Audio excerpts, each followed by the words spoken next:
Good afternoon, everyone. So brilliant to have you here on our final day of the Careers Insights. And we've had some fantastic speakers all week, and we have got a fantastic lineup for you again this afternoon.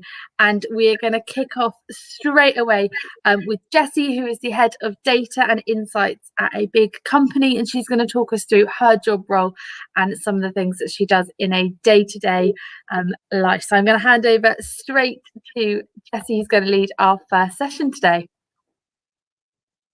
Hi everyone, thanks very much for having me.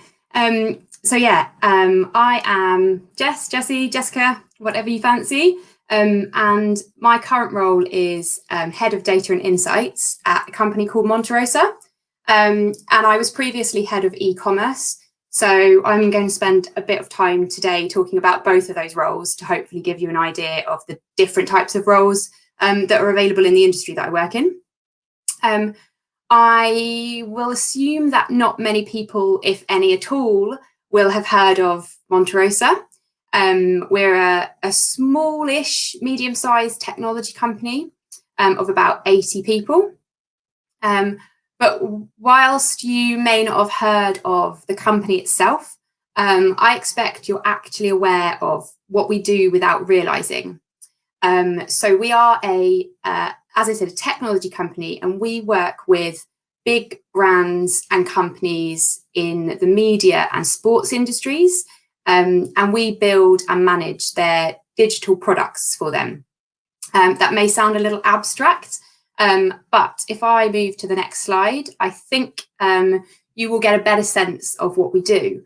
So we work with, for example, ITV, one of our big clients, and we develop and manage all of their apps. So we run the Love Island app as an example. So I will assume again that most, if not all of you, have at least heard of Love Island, probably watched Love Island, and I expect there will be a number of you that have downloaded, hopefully, and used the Love Island app. So we've developed the app, and we also do we do all of ITV's apps. So we do the I'm a Celebrity, Get Me Out of Here app, the Dancing on Ice app, Britain's Got Talent, This Morning app, and an ITV racing app. They also have a kind of horse racing side to what they do.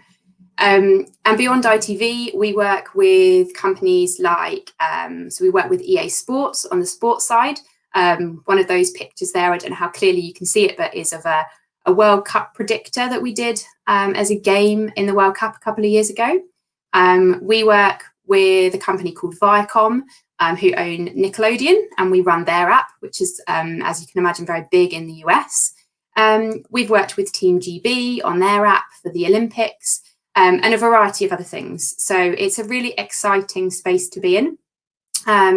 It's very kind of fast-paced because we're constantly trying to keep up with the trends of essentially people like you who are using these apps and trying to make them as fun as possible, so you have a kind of other way of engaging and enjoying a TV show or a sports event. So hopefully that gives you a good sense of what the company does in general. And before I dive into the detail of what I do, or what I did do in my previous role, I thought it might be worth highlighting kind of all of the different areas in our business, so you can kind of see where, you know, different skill sets and different interests could be relevant to a business like ours. So we have everything from people who go out and sell and market what we're doing. So we've got people running our website, sending out email campaigns, going to sales meetings and talking to the likes of, you know, EA Sports, Liverpool Football Club we've just signed a deal with. And so they're kind of out and about and trying to, you know, get our business in the hands of people that need to use our products or would like to use our products. We've got people that design the apps. We've got people that kind of code and develop the apps, people that test the apps. We've got your kind of general business functions like finance and HR. And we also have an e-commerce side to our business, which I won't talk too much about now because I'll talk about in the context of my role in a bit. But basically, if you have bought a Love Island water bottle, it's highly likely that you bought it from us. So we run the official Love Island shop, which has now turned into the official ITV shop. So they sell other branded products as well. And then we have a data and insights function, which I will talk about as part of my role now. So when you say the word data to people, you get a variety of reactions. Some people it feels like it's very complex. It can feel quite abstract and just a bit confusing. So I wanted to just sort of start by talking about what data is, because actually at its core, it's really simple. And data are just pieces of information. So data can be numbers and statistics, but they can also be things like the color of your hair is a piece of data. Your opinion is a piece of data. What you had for breakfast is a piece of data. So all of that information gets termed as data. And so my role in the business is to look at and use all of the data that we collect in a way that will support our business growing. And so I do a variety of things. One of my favourite parts of the role really is that I work with every function, because every function needs to make the most of the data that we have. And data is a really interesting space to be in right now, and is only going to get bigger and bigger and bigger, because we just have the technology advances now to be able to do more with that data. And it's very interesting. And if I can get across one thing from this presentation, it would be to not discount it if you think that you're not technical or anything like that, because it doesn't have to be that type of role. So to give you a flavour of the kind of things that I do on a day-to-day basis, so there is some kind of core data analysis and reporting that I do. So I will work, for example, with the marketing team, and I will look at all of the marketing campaigns they have running. So I'll look at what they've tweeted on social media. I will look at what emails they've sent out. I will look at the website and how many people are coming to the website and what they're doing. And I will analyze all of that information, and I will be able to say to our marketing managers, this is working well because of X, Y, and Z. This is working not so well. And then they can take that information and make a better campaign the next time. I also work with our product teams. So our product teams own our apps and the development of our apps. And so I can look at the data in terms of how people are using the apps. So I can see, if you come on as a user, you're more likely to vote than you are to watch a video, or, we're likely to see lots of people, this is an obvious one, on the apps at the time that the show is running, as opposed to when the show isn't running. So we will look at all of that data and again, work with the product teams to say, this could be interesting because it implies that you should be doing this next with the product rather than this. Another big element to the role is interacting with clients. So in order to build great apps for our clients, we need to understand what they want and what they're trying to achieve. So as I mentioned, we are soon to launch an app for Liverpool Football Club. And we know that they are intending to get as many people to download that app as possible and to register, so they can increase the number of registrations they have and the number of people that they know that are fans. And then they can use that information to market to those people and give them offers that they think would be of value to them. I know, for example, that ITV with the Dancing on Ice app, their key goal is to get as many people to vote as possible. So we do everything in our power to try and get to that goal. One of the other really exciting bits, probably my most exciting bit about my role, is the development of what we call new data products. So by that, what I mean is when you go on an app, so if you go on, I hate to use the example all the time, but it's a really obvious one. So if you go on the Love Island app, whatever you're doing on that app leaves what's called a digital footprint. And so we will be able to see that you voted for Finley and Page last year. And we will be able to see that you also watched all of the First Looks videos, or that you really like watching videos, but you're not so interested in doing the polls. And we can take all of that information and we can give it back to ITV in a format that's usable for them, and that they know that about you, so that they know that if there is something that will interest you, they can market that to you. I should also say that, you know, all of that is done within the current regulations in terms of data in the UK and in all the other countries that we work in. But if you allow us to, as a user, we collect that data and we use it to make offers better for you.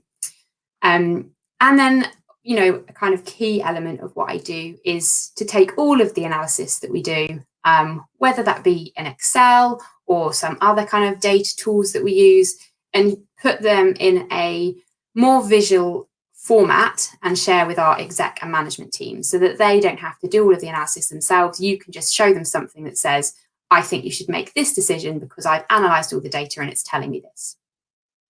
So hopefully that gives you a bit of an overview of the data and insights role that I do. I'm aware I've got questions at the end, so I'm really giving you a very, very high level, so feel free to ask me any specifics at the end. So before I worked as head of data and insights, I ran the e-commerce function at Monte Rosa. And it was it's a unique role because it's a unique proposition. So I worked in retail previously, and basically what we've done at Monte Rosa is create our own retail arm, but rather than create a shop for ourselves, we're creating and running a shop for a third party, so for ITV in this example.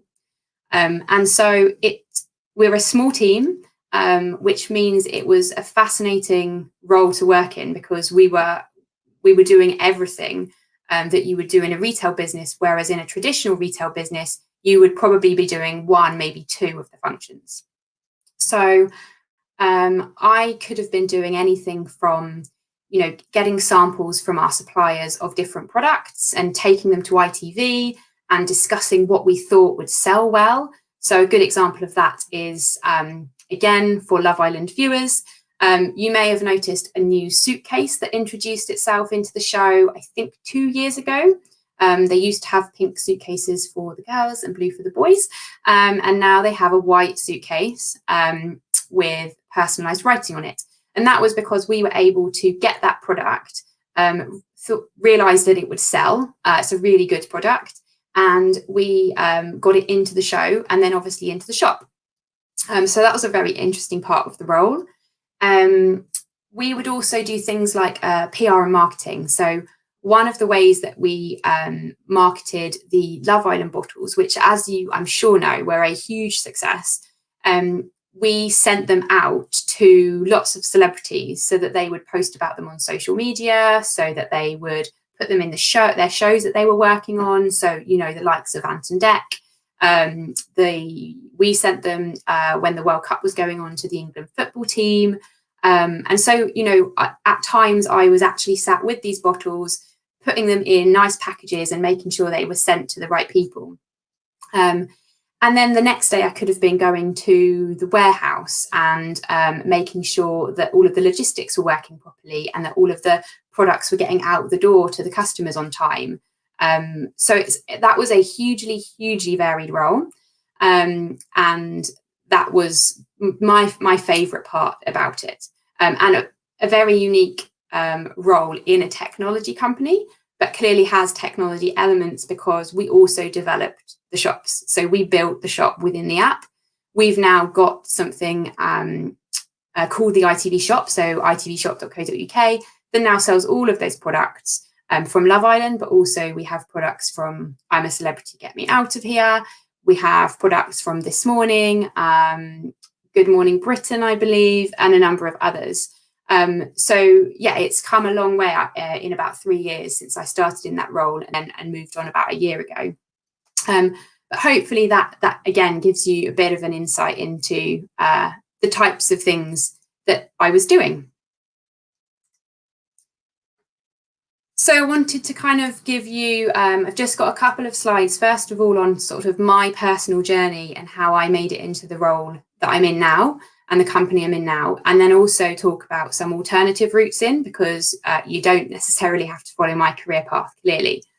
So I have a degree in maths and statistics, but I never really wanted to do anything in data or maths or anything like that. I've just sort of navigated back to it because clearly I find it interesting. But my route really into the role I'm in now was much more kind of a zigzag route than some people will take. So some people clearly will have a very clear role of what they want to do, and they are on a well-defined career path, and they will just shoot down that path, assuming they're ambitious. I never really knew what I wanted to do, so I've just jumped from interesting role to interesting role. When I say interesting, I mean interesting for me. And that's what's driven me, rather than I know I wanted to be head of data and insights. So I started off as an analyst. I then worked up to a head of department. You know, I didn't do it in that way. I've worked across strategy, marketing, technology, data, e-com, retail, lots of different industries. And I'm still learning about what I wanted to do. You know, as I said, I never set out to do this role. I love it. I love the company that I'm working for. But I'm always open to do kind of learning about more things that are out there and where I might want to go in my career. And as I said, that's one path.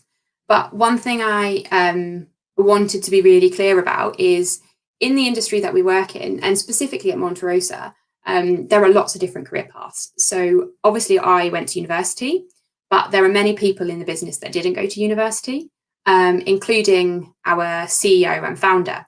So our CEO, Tom, left school and was interested in web development and coding. And so he just taught himself, sort of experimented really in areas of interest to him. And that ended up getting him a job at the BBC, where he made lots of contacts in the media industry, and where he then met our other co-founders. And so he met two people that he got on with very well. They had a business idea and they set up Monte Rosa about 15 years ago. It looked very different then to where it is now, but I just think it's a very useful example. You've now got someone who isn't university educated, who, you know, went down a completely different path than you would maybe assume to be in the position he's in now, and is doing incredibly well. So you can, if university isn't for you, you can go down the work experience route. And by that, I think you kind of have two different routes. One is like the more sort of formalized work experience route. So go to a company, try and find, I don't know, internships, apprenticeships, whatever is out there or works for you. But there's also doing your own thing. So as I said, our CEO, you know, built his own websites from scratch. I have done the similar kind of thing. So I started like a blog because I wanted to understand more about web development. We have a girl in the e-com team that was really interested in social media when she left school. So she started her own Instagram account, and then that developed to her doing freelance work for some family friends who had businesses but didn't want to employ a full-time person in social media. So she gained experience that way, and then that got her the job at Monte Rosa because we needed someone who was skilled in social media. So there are lots and lots of different ways that you can kind of get to the same end goal. I think it's just really important to kind of understand what your skills are fundamentally, but also what you're interested in. And I would always go down that route rather than think you need to kind of go to university. University will be for some people, by the way. I'm not ruling out university at all. I really enjoyed university and it's worked really well for me. But just wanted to say that there's lots of different paths. And hopefully that whistle stop tour has given you a good kind of insight, for want of a better word, into the industry I work in, some of the roles that are available, and some of the paths to getting there. Amazing. Thank you so much. Yes, and there's so much in there to sort of digest, and really nice to hear about the different routes into it, and that university could be one route and there's also different ways in there as well. If you are sitting in your classroom and you've got a question, we've got a couple come through already, but please do ask your teacher to put them onto Google Form for us so we can make sure that we're asking those questions and you can get the absolute most from this session. I've got one just to start us off, which is asked, what skills do you think you need to be good at your job? So I'll go with both jobs if that's okay, just because I've talked about both of them. So with the data and insights role, you have to be analytical, really, fundamentally. So that doesn't, by the way, mean that you need to be really good at maths, which I think is a common misconception. So being analytical is really about sort of understanding kind of how you pick apart things. And so you need to be able to also be very good at problem solving. So pick apart and looking at that data and thinking, what does that really mean? Like, what questions can I ask to get to the root of either this problem or this opportunity? And then what do I do with that information? So I think that's one thing. I would, for the e-commerce role, probably the main skill I would say is being organized and being able to handle multiple projects or multiple tasks at the same time. Some people will be much more inclined to work in a role where they sort of do the same thing every day. They're very used to it. I met a lot of people. I used to work at Argos, the retailer, and there's a lot of people that work there that have been there for a very long time, and they love it because they know exactly what they're doing. They're experts in what they do, and they just roll out the same thing. I am much more of the kind of person that likes a varied role, and I like going in and not knowing what to expect in that day. But you need to be the kind of person that's comfortable with that and comfortable kind of going from one thing to another and not getting overwhelmed by everything. Yeah, amazing. And it's nice to hear sort of those different roles, the different skills that would really make you excel in those.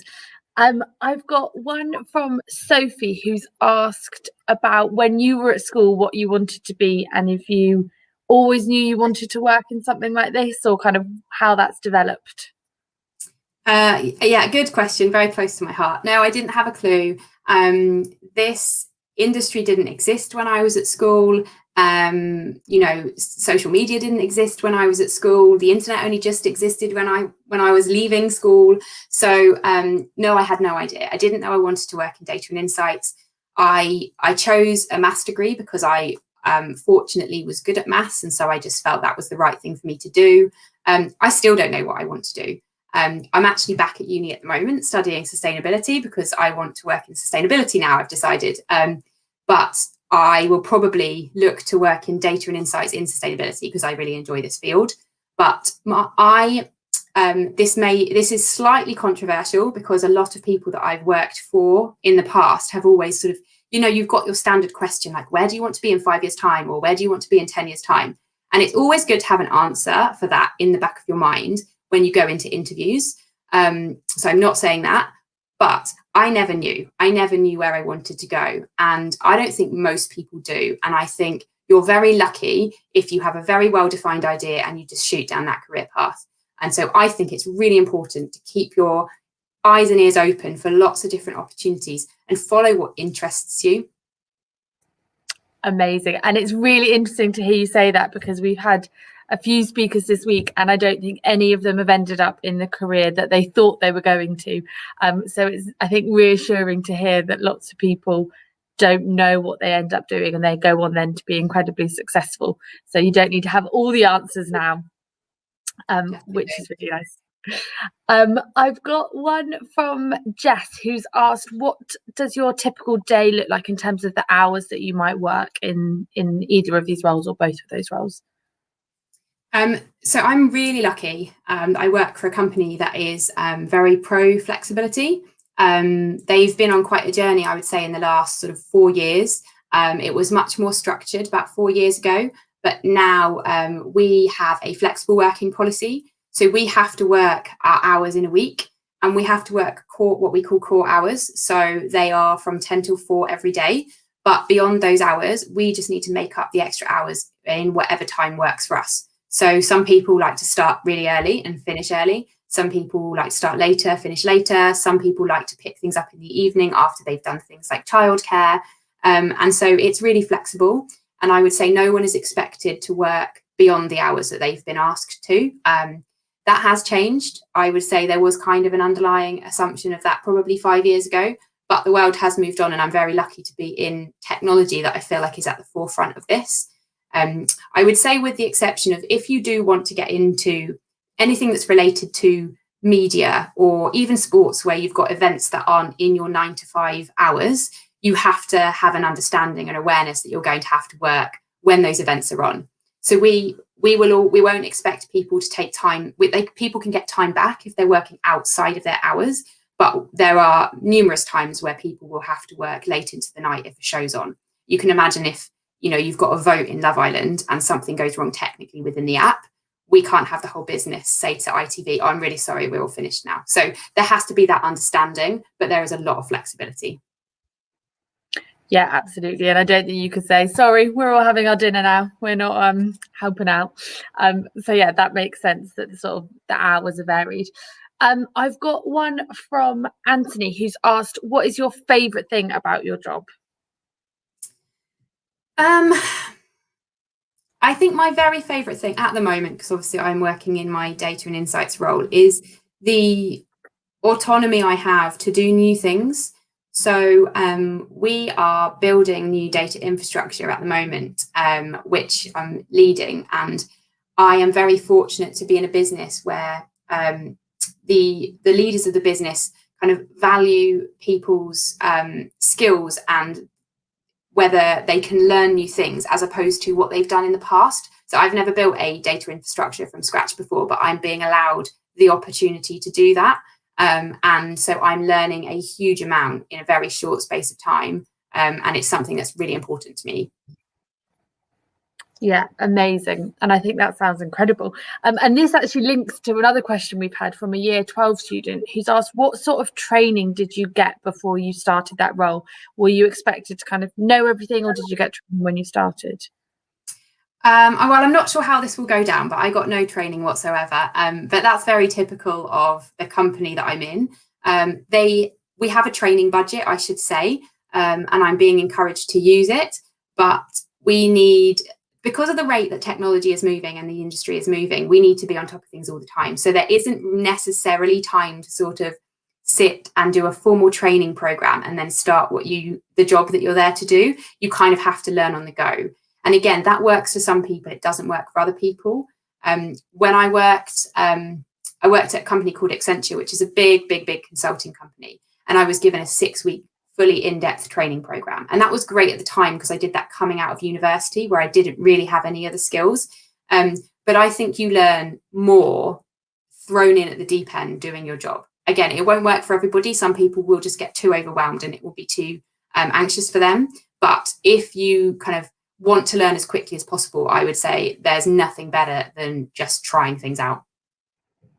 Yeah, definitely. And I think there's different approaches. And interesting to say that you work from Accenture. We had an assembly from Accenture earlier last week as well. So they've got a little insight into that world as well. I've got one which is slightly different, but just I think based on what you said about studying sustainability, and a question around what do you learn in that degree? Is what kind of, it says, what are you learning and what have you enjoyed the most so far in that? Yeah, of course. So the course is called Sustainable Development, and I'm learning a whole host of things. So I started in September, so it's early days, and it's a 2-year course. But we learn everything from politics and understanding kind of how you can influence decisions that will have an impact on sustainability. We learn about kind of the different meanings of sustainability. So I think some of the more obvious ones are around the impacts on the environment, but we actually do a lot about social justice, equality, and things like that. And so, yeah, it's a very broad course, and I'm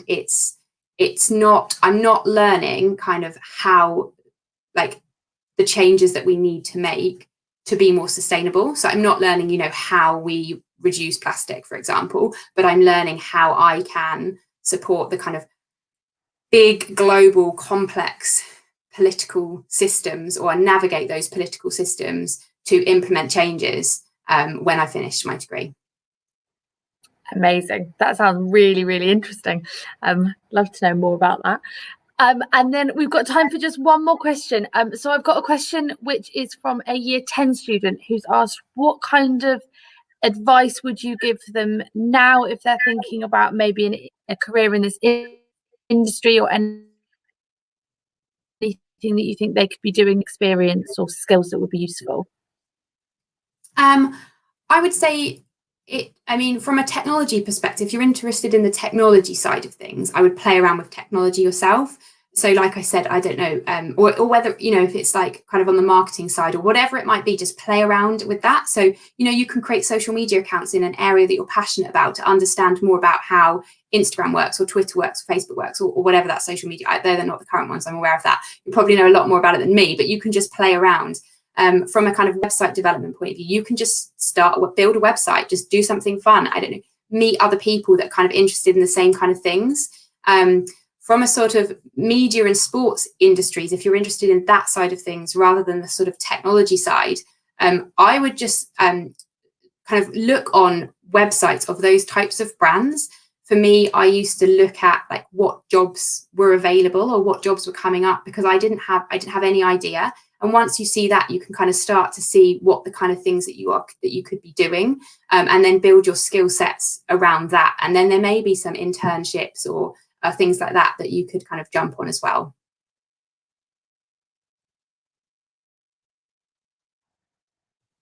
Amazing, and some really good advice. And I think a lot of what we've said this week is about being proactive and trying things out and using the social media platforms that you have available, right? Start and develop your sort of career and your niche and find out what you're interested in. So really amazing advice. And Jessie, thank you so much for giving up your time and joining us this afternoon. I can see we've got hundreds of students watching, and I'm sure they are just as grateful as I am for your time. So thanks, and I hopefully have you back one day soon. Thank you very much. Thanks. Okay, our second session today, and that was a fantastic one from Jess, and I hope you enjoyed that as much as I did. Really interesting to hear about that career. And I know that those apps are something that you will have hopefully used, different job roles that make those apps possible. So we're going to jump into our second session for today and our final one of the week. And then I've got a few notices to run through with you at the end as well. So we're going to have Sam from Season. So really excited to have Sam joining us today. So we've got Sam here. Hello, welcome. Hello, hi. Can you hear me okay? Yeah, we can hear you perfectly. Brilliant. So we've got our year 10s, 11s, 12s and 13s all watching this afternoon. Fabulous. And we've had a great week. So I know that they're looking forward to our session this afternoon on looking at construction and the different sort of routes into that. Oh, that's I will good. hand over to you. Okay, dokie, lovely, thank you. I'm going to share my screen. Fingers crossed it works okay. I want to get that. Oh no, let me go back to there. And then I can start going through the presentation if that's okay. Amazing. Where are we? There we are. Okay, can you all see my screen okay? Yeah, perfect. Yeah, that's good. Okay, brilliant. Okay, so I'll introduce myself first. So my name's Sam McLaughlin. I work for CITB, which is the Construction Industry Training Board. And we primarily, well, I say primarily, a lot of what we do is regarding careers and training within construction. So apprenticeships. We're also starting to work with providers for traineeships and the new T-levels, which are coming on board in September 2021. So we cover quite a vast array of qualifications within construction. So I'll start going through my presentation. It's not very long, so I'm quite happy to answer questions either as we go or at the end, whichever's easier, whichever's been decided prior to them today. So a lot of what this presentation will cover is apprenticeships primarily. At the end, I've got another few slides which have all of the links to look into other options within construction, which are the traineeships and the T-levels, which I can obviously forward on to Mrs. Doyle or anybody else who would need them for you to reference later. So firstly, I'm going to be covering what is an apprenticeship. Secondly, so apprenticeship standards, which are the qualifications and your learning journey. What do you need to be an apprentice? The support you will receive throughout your apprenticeship, and obviously your next steps. So firstly, what is an apprenticeship? A lot of you may already know what an apprenticeship is. Some of you may not. So an apprenticeship is a genuine job with a programme of skills, knowledge and behaviour development. Throughout the apprenticeship, you will gain a qualification, which is the technical knowledge, the practical experience, and then obviously wider transferable skills for the future. And you will learn through formal training with a learning provider and obviously learning new skills in the workplace. So coming on to what the apprenticeship standards and your learning journey. So when you apply for a position with an employer as an apprentice, you and they wish to come through CITB, which we would be the training organisation, we would ensure that initially an initial assessment is completed at the start with an interview. We want to make sure that we're getting the right person on the right course for them. So we have, that is part of our criteria to apply, really. So yeah, initial assessment, interview, finding out what your interests are out of school, whether you're in a football club or a netball club, or whatever you do out of school, which is really useful information for us. You move on to then what your knowledge, skills and behaviours are. And obviously knowledge, skills and behaviours are, behaviours are the way you act, skills and knowledge are the abilities you have learned. Many of the behaviours and skills that you learn in life can help you at work, and many that you learn at work will help you in life. So throughout your qualification of whichever apprenticeship you choose, whether it's a trade apprenticeship, which is for example, bricklaying or carpentry, or whether it's a more technical apprenticeship, which is something that you can move into, become a site manager or a quantity surveyor. There's a vast range of careers within construction that sometimes not every young person would realise. They would, a lot of young people assume it's just bricklaying, carpentry, plastering. There's a lot more options available than just the trade qualifications. So as you work your way through your apprenticeship, you get something that's called the gateway, and that is the part of the qualification where firstly your employer and your college or training provider believe you are now competent to move on to the endpoint assessment.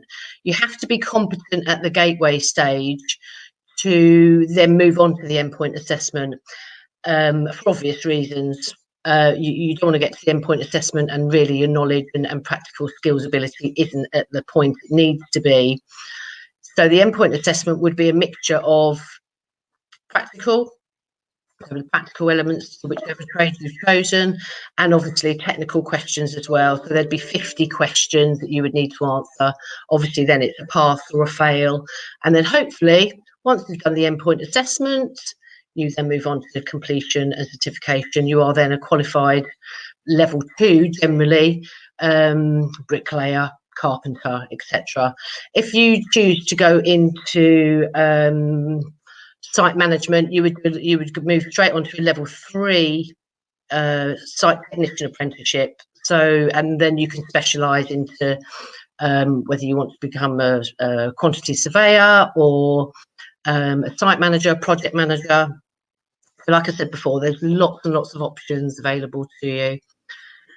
On to the next slide. So what do you need to be an apprentice? Well, firstly, willingness to listen and learn, enthusiasm and motivation, flexibility and adaptability, and probably one of the most important as well is being reliable and good timekeeping.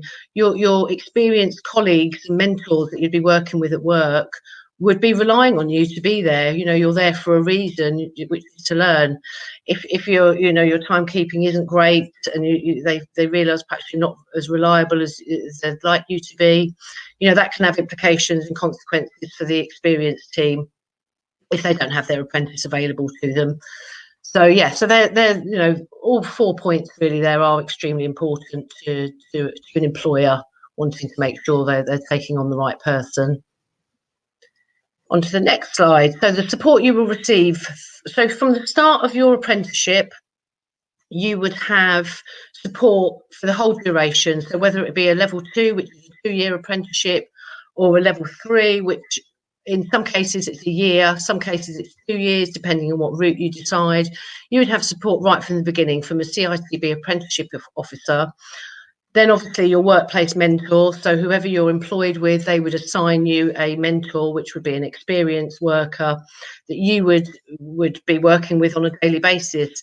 Your employer may decide to give you a couple of mentors so that you get a wider range of work available on site or in whatever route you're taking. And then obviously lastly, your college tutor as well. They would obviously be a good place to get the support you need if you're struggling with any of the work that they're setting. So yeah, so there's a lot of support throughout the whole duration of the apprenticeship. A lot of reviews happen. So every 10 to 12 weeks, a CITB apprenticeship officer would obviously see you out on site and review your progress to date. What have you learned in those last 10 weeks? And whether you are working your way to that point, which is the gateway point, which I discussed earlier. And we have a team of apprenticeship officers within CITB who regularly would speak to your employers, would regularly get updates of progress from your college tutor. So it's a 3-way partnership, really, working towards the end result of you passing your qualification. And the next slide is your next steps, really. There's a brilliant website called goconstruct.org, which looks at lots of different types of construction careers that you would be interested in or suited to. There's a personality test on there that you can put in things you like. You like working outside in the freezing cold, snow, rain, wind, or would you think you might be better suited to working in an office on a building site? It's a really good quiz to take because it does show you what is best suited to your personality. And on there, obviously, you can look at the options of apprenticeships, traineeships, and T-levels. So they're the different kinds of training that are available to you. That's the end of that presentation. I just have one more. If I stop sharing that, and I'll go back to this next one. Can you all see that one? Maybe not. Hang on, let me just check that. Events. There we go. And so this is just a couple of more slides. Like I say, I'll forward this on to your teachers. This just gives you lots of options of where to look to get lots of more information regarding construction. So as I explained before, there's a brilliant website called Go Construct. There's a couple of links on there for you. And like I said, there's the personality test, the quiz that, you know, what jobs are right for you. So that's really worth doing because that, you know, it gives you a good insight really into what's involved. There's also another website called the National Apprenticeship Service. That doesn't only cover construction, that covers everything which is linked to apprenticeships. So that's worth looking on as well, because obviously that can give you lots more information as well. Things like how much do apprentices get paid, how long courses are you know, how long they are, 2 years, 3 years maybe, depending on what route you choose. In London as well, there's something called the Mayor's Construction Academy. There's obviously another link on there as well.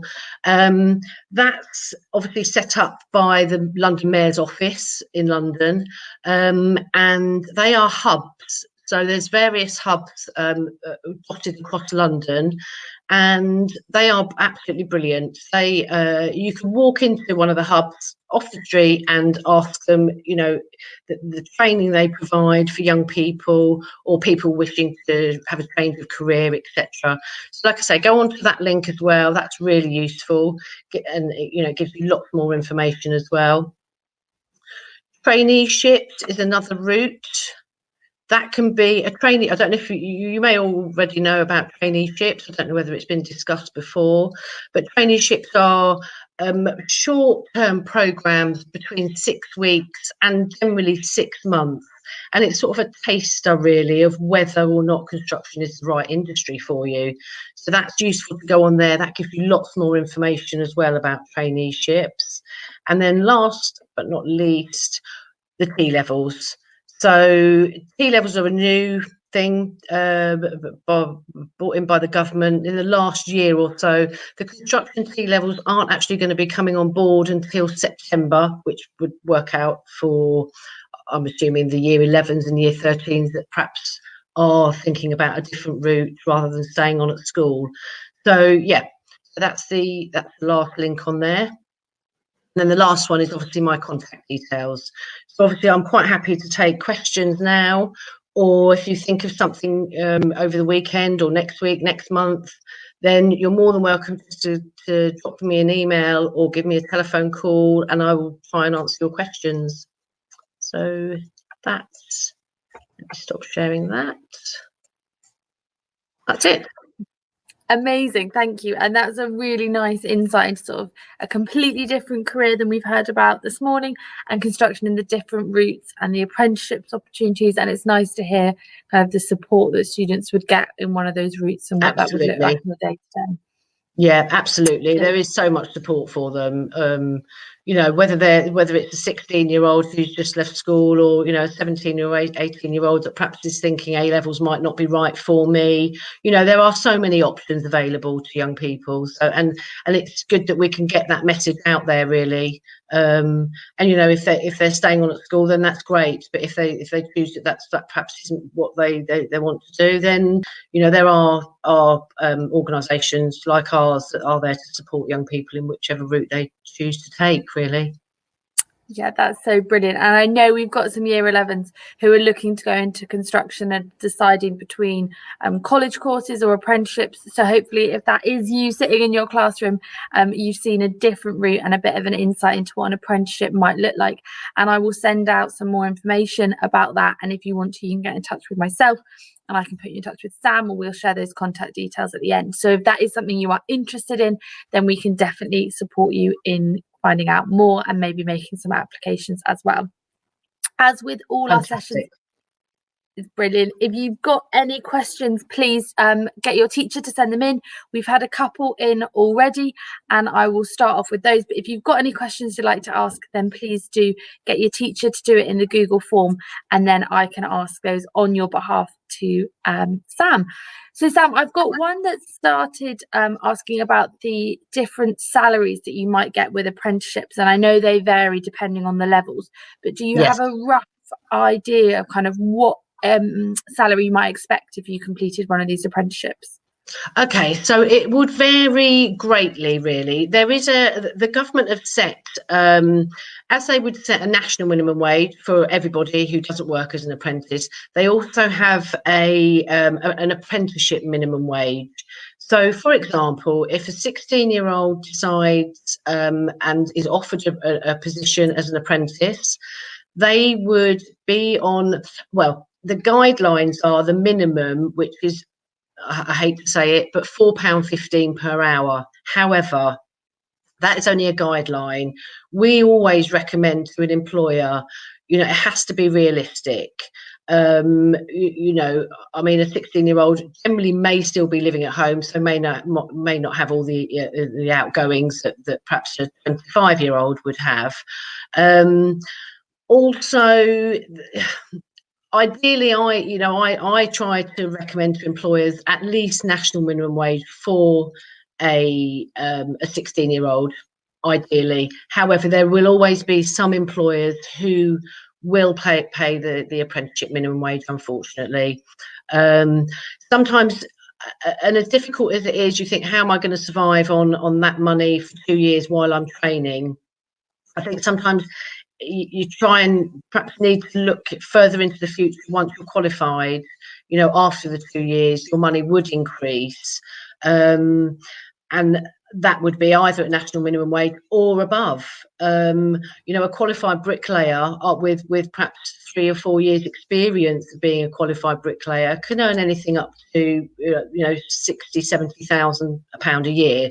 So although it's difficult to be an apprentice for that short time of 2 years, which I know to a 16-year-old feels like forever, but it's sometimes looking just a little bit beyond that to think, oh, actually, it's going to be difficult for a few years, but I'm training with a skill that I will have forever, and I will know that knowledge and that experience forever.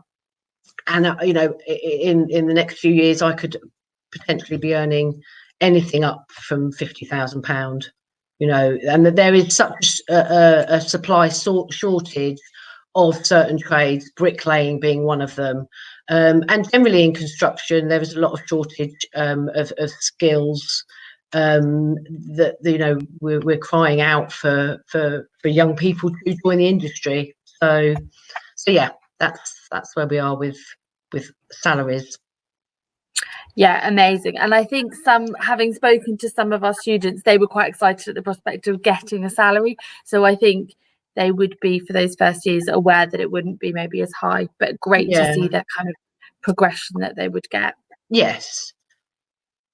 Yeah. I've got one from a student who's asked, what are the hours like that someone would work when they were on an apprenticeship? So that would all depend as well on the employer. So it's down to the employer. If an employer starts at 7 and finishes at 4, then those are your hours. They generally say, a maximum of a 40-hour week for a 16-year-old generally. Obviously, if they're working on a big project on a building site and it's the middle of winter, you may not start until 8 o'clock and you might finish at 3 o'clock. So it all depends, really.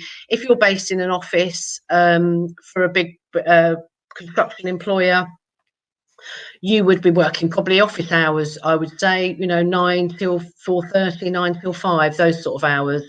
So it's never going to really be more than 40 hours per week, unless it's agreed with the employer that you want to work on a Saturday morning, for example, if you need to rush to finish a job and they've got a few Saturdays. So there are different options for different routes that you go into, but it would primarily come down to the employer and what hours they work. So yeah. So they need to have a look maybe at sort of the individual employers and what they would. Definitely. Definitely. Yeah, that makes sense. And I know you mentioned that certain trades have sort of shortages, and we've got a student in year 12 who's asked, have you got any recommendations or any trades that you think would be particularly good to get into that might be have shortages at the moment? Definitely bricklaying. There is such a shortage. There is so much work and large projects going on in London, nationally as well, but London as well.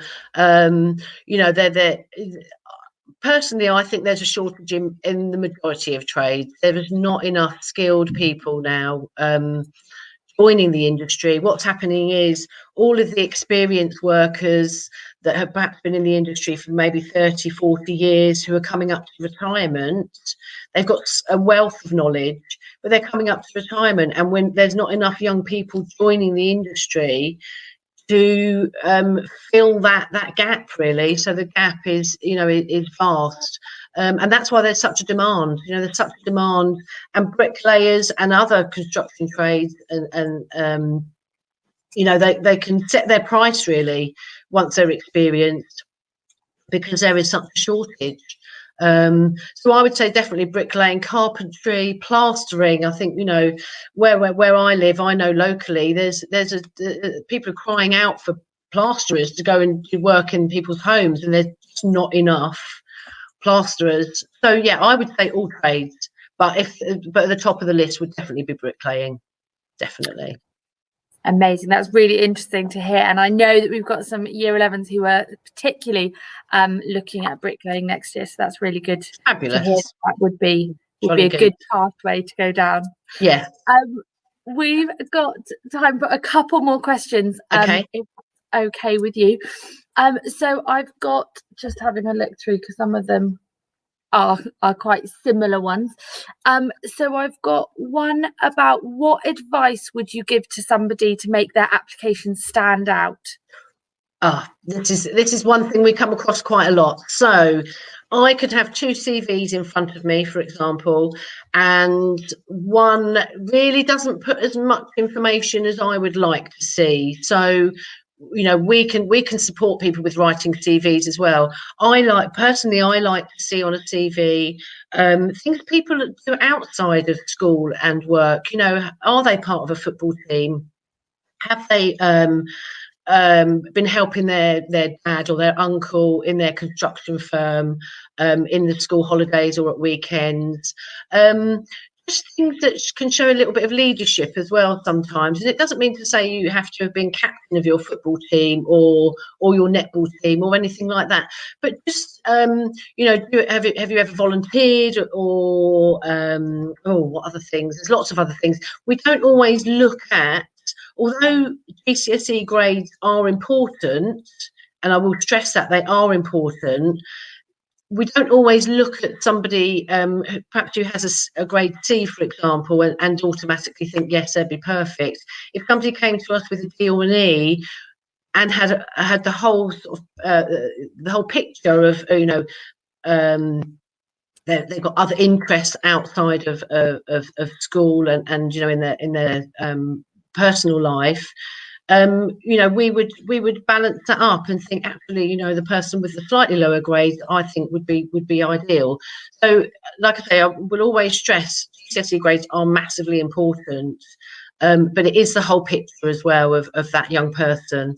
You know, do they I'm trying to think of other things that could potentially go on a CV, but yes, you know, things like being part of a team. Have you been to any youth groups that you've supported younger people with?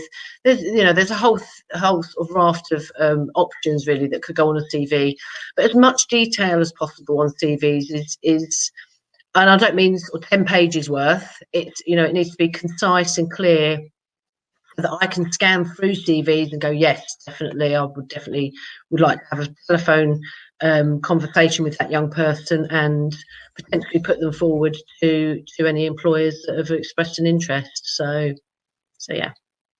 Amazing, and some really good advice there, I think, for our students about being proactive, getting out there, lots of experiences. So just, you've got something to you and you're going to make yourself stand out then on your applications. Yeah, we get lots of CVs, you know, and it's difficult sometimes to, you know, the ones that, you know, sometimes young people may not have had much input in how to put a good CV together. So we take that into consideration as well, but it needs to be, you know, detail and quite a lot of information that you know, we know would work well and transferable skills into an for an employer and into an apprenticeship. So yeah.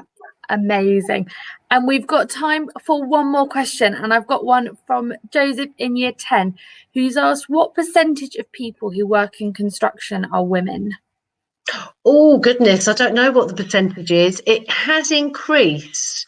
I would say, I mean, a lot of my colleagues, we all have a construction background, and a lot of my colleagues within the London team, I would say 50% at the moment are women doing the job I do, which I think is brilliant. You know, we need it to be more equal. Out on site, I would probably say 20%, I would say, and nationally, I wouldn't like to say it's as high as 20%. I don't think it is, to be honest. I think it's probably more 5 to 10%, although it is increasing, and that's another reason we want more women into construction, without a doubt. Whether that is to become a bricklayer or to work in the office, it doesn't matter. It's just women in construction. You know, I know some great women that are project managers. They run massive projects in London, and most definitely as well as sometimes better than a man can. So, you know, it's definitely an industry for young women to get into, without a doubt. I can't recommend it highly enough. So amazing. So yeah, so we need lots of girls as well getting out there, getting in construction. Definitely. We've been talking about that a bit in different industries, and I think there's a nice opportunity to address some of the gender imbalances that we might have in certain industries. Absolutely. Yeah, I think, you know, the past few years, I think a lot of work has been done to, you know, I used to go to some events with school children, and some of the girls would come up and I'd be chatting to them and they'd go, oh no, you know, it's really not for me. And then when you start talking to them further, they sort of walk away, and you can see you can see them thinking, oh, actually, I didn't realise that I could do this, and this. And it's like, absolutely, of course you can. You know, women are as capable as men, and it's a brilliant industry to get into. So yes, Amazing. Women definitely need to apply. Yeah, it's a good way to finish Yes. that session. And thank you so much, Sam, for joining us. It's been really useful information, and I will pass on those details as well to our students. They've got all of that. Yes. So thank you so much. Thank you ever so much, and I'll speak to you soon. Thank you. Thanks. Happy Easter. Bye. Bye. Bye. So guys, that brings us to a close, and that is our final presentation. Just before you all shoot off and enjoy your Easter, a couple of messages from me on the back of this week. I've sent you out a really short questionnaire, and it would be great if you could fill that in about what you've enjoyed this week with our Careers Insight, anything that you think could make it even better, because we want to tailor these opportunities so that you get the most from them and have similar events running in the future, and it would be great to have your input. So please, can I ask you to fill out that questionnaire? That has been emailed to you. For Year 10 students, the applications have now gone live. So yesterday you were joined by Maya, who joined your celebration assembly and spoke to you all about the mentoring program that we're going to run in the summer term. So that is for about 20 students, and we can make it a little bit bigger if we've got lots of you looking and high standards and high quality applications. I cannot recommend that enough. It is fantastic. As Sam was saying, and goes for any industry, it is about the skills and the experiences and showing you're being proactive, and it is a fantastic opportunity. I've sent you an email with the link for the application form, and that is the 23rd of April, so it's the week after you come back from Easter, but I cannot encourage you enough to sign up for that. If you want to talk to me about it, then please do. I will be on the field gate in about 7 minutes. For Year 11s, again, as Sam said, skills are so important, showing that you are proactive, that you've got experiences, that there is a little bit of something to you. And the NCS Summer School programme, which is running this summer in July and August, there are spaces still in Bexley and Greenwich. I will send you out an email with all the details about how you can sign up. It is a really fun experience, as well as being able to have something that you can write on your CV or your university application or your apprenticeship application.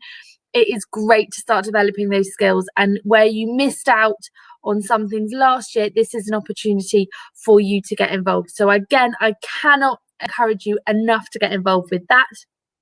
And the final thing that I'm sending out for you alongside that questionnaire is an aspirations competition. And this competition is all about your aspirations and what you want for 2030. So this competition is all about what are your aspirations for a remarkable world in 2030, and how will you help us get there? So it is an opportunity for you to showcase your vision for a remarkable world and help us all to believe in it. So this can be a promotional visualization, that could be a video, it could be slides, it could be artwork, it could be a performance. What we want to see is you showing how you would contribute to making this vision that you have a reality. So what would you do? What should we do? What should the world be different? How should the world be different when COVID comes to an end? What lessons should we learn from everything that we've been through? And what should we value in a remarkable world? And what would that look like in practice? So I will send these slides to you as well. This is everything that you need to include in your task. So in your submission, you must have your aspiration for a remarkable world in 2030, how you'll contribute to that, explaining the part or role you'll play and what impact you'll have, what opportunities we can take to make a better world after COVID. And I think that's so interesting. What lessons have we learned and what has changed? What's your next step towards this? What will you do in a remarkable world, and what will you value? So a really exciting competition that we'd love you to get stuck into over the Easter holidays. So that is something that you can be doing. The deadline for that is going to be the 23rd of April as well. So that is going to be after the Easter holidays, and it'd be great to see you. That is another example of something that you could write on your CV. If you win that competition, that is a national competition. We will run it on a school level first, and then we will send our winning 3 entries in on the national level as well. So again, something else you can add to your CV, something else you can add as another experience, more skills. And I hope that this week has shown you how important it is to start thinking about your future. Even if there wasn't a career this week that you thought might be suitable for you, I hope you've learned about careers that you hadn't heard of, and it started to open your eyes to the different opportunities available to you. And as we've heard from loads of our speakers, a lot of people don't know what they want to do. It's all about developing skills, gaining qualifications, and taking every opportunity that comes your way. I hope you've enjoyed this week as much as I have, and have a lovely Easter.